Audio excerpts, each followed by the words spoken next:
All right, and up here at the top right corner of the map Crossfire is the winner of the previous AOL tournament. It is none other than MarineKing Prime. And at the bottom left, we have his opponent. We have Next Life, who was able to take out Genius on Tal'Dorei Molotov, but lost to an ST on Daybreak in a very, very strong rush by the IM player. We are on Crossfire.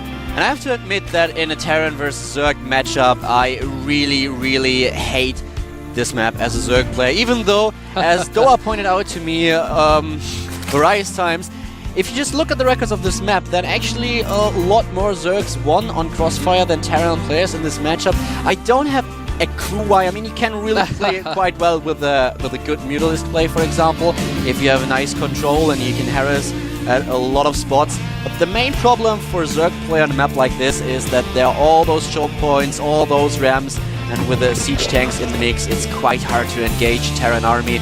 But obviously, it can also work really well with Baneling, with borrowed Baneling, something that Lenok has been known to doing for quite a while now.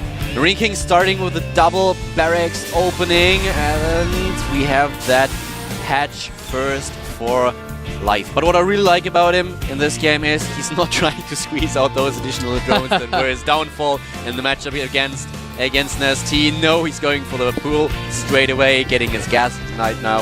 And yeah, he will have to defend against that double barracks pressure of his opponent.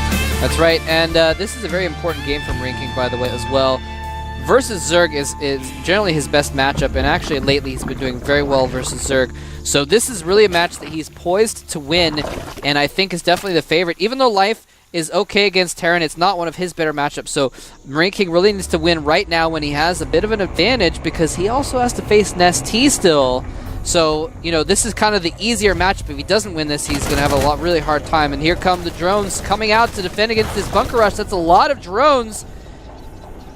And he is going to get us around there. Is he going to be able to take it out? He's actually targeting the bunker down directly, just doing too much damage, and it cannot complete. Forces the cancel. I really like the defense, by the way. He was able to take out one of the SCVs, and he was able to defend against that double bunker at the bottom of the ramp, which is so important if you want to hold that off. And the first Zerglings are on the field as well. So here we go. Marines dying all over the place. And he lost a lot of mining time, but still he is able to fend that attack of MarineKing off. But once again, the Terran player just showing his awesome marine control, and a lot of additional SCVs are being pulled off by MarineKing, trying to take that win right here and now. Whoa! The two Marines do get into that bunker. It's completely surrounded, so these other two Marines will not get into it. The SCV's trying to repair. Zerglings and drones killing the SCVs, but that bunker is surviving a long time. The Marines inside killing a lot of units. And why the hell did he do that? I mean, seriously, I just can't think of what exactly Life tried to accomplish right there. He should have just fallen back a little bit. There was already creep spread at the bottom of the ramp, so a second bunker wouldn't have been possible. The hatch was up. He could have just built two spine crawlers, as we've seen ST do, but this was just this was just too much. He lost so many units right there. Yeah, you're right. He did. Ended up with just a handful of drones left at the end of that, and no Zerglings. And you're right. That bunker was not in position to hit anything. He didn't need to take it out at that time.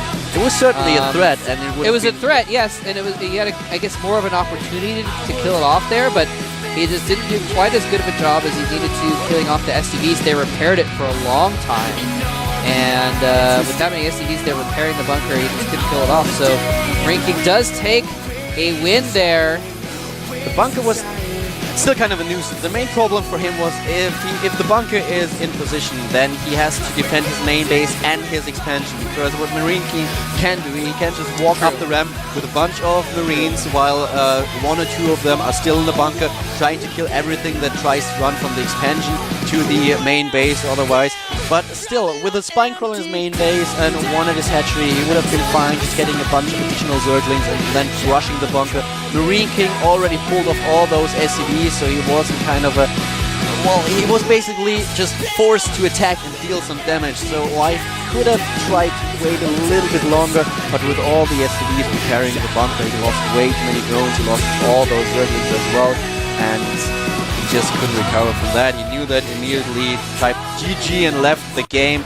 And now we have Life on 1 win, 2 losses. And MarineKing won the second game, while now Nesty and Genius will play on Crossfire as well.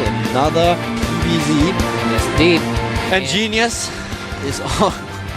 Well, he already lost 3 games, and now he's facing Nesty, so. Yep. And so we might be seeing Genius go down 0-4 because guess what? Nesty, he doesn't lose to Protosses. It's just something he doesn't care to do, and he doesn't do it very often. He has an extremely good record versus Protoss, and Genius's worst matchup is versus Zerg.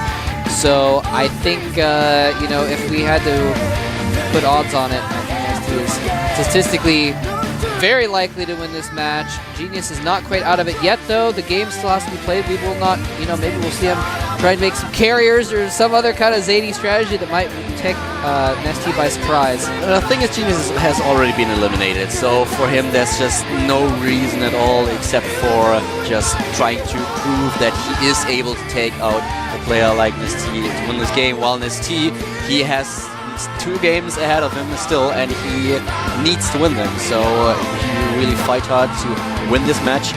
And yeah, I guess we are getting right into the next map. Genius against Nesty on Crossfire.